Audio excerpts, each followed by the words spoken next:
এবার 2026 সালে বিশ্বকাপ জিততে চান নেইমার জুনিয়র, দিতে চান দলের হয়ে নেতৃত্ব। সম্প্রতি ফরাসি এক গণমাধ্যমে এমনটাই জানিয়েছেন ব্রাজিলিয়ান এই তারকা। তবে নেইমারের লক্ষ্য চতুর্থবারের মতো বিশ্বকাপ খেলতে নামা এবং দেশকে সাফল্য এনে দেওয়া। নেইমারের ফুটবল প্রতিভা নিয়ে কোনো প্রশ্ন নেই। সান্তোস বার্সেলোনা এবং প্যারিস সেন্ট জার্মাইতে তার উজ্জ্বল ক্যারিয়ার ফুটবল বিশ্বকে মুগ্ধ করেছে। তবে আল হিলালে তিনি নিজের সেরা ফর্ম ধরে রাখতে পারেননি ইনজুরির কারণে।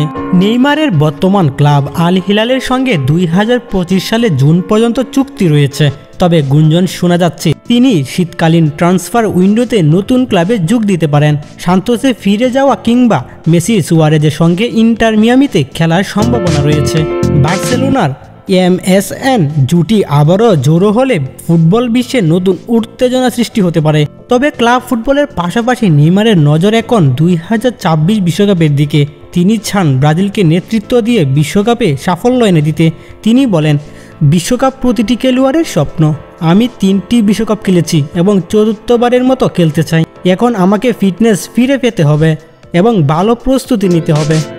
নেইমার ইতিমধ্যে বিশ্বকাপে 13টি ম্যাচে 8টি গোল করেছেন এবং 4টি অ্যাসিস্টও করেছেন। কিন্তু তার বিশ্বকাপ ক্যারিয়ারটি নানা চ্যালেঞ্জে পূর্ণ। 2014 সালে পিঠের চোটের কারণে জার্মানির বিপক্ষে সেমিফাইনালে খেলতে পারেননি। সেই ম্যাচে ব্রাজিলের 1-7 গোলের বিপর্যয় এখনও স্মরণীয়। 2018 সালে বিশ্বকাপে বেলজিয়ামের বিপক্ষে কোয়ার্টার ফাইনাল থেকে বিদায় নেয় ব্রাজিল। 2022 বিশ্বকাপে ক্রোয়েশিয়ার কাছে টাইব্রেকারে হেরে কোয়ার্টার ফাইনালেই থেমে যায় নেইমারের স্বপ্ন।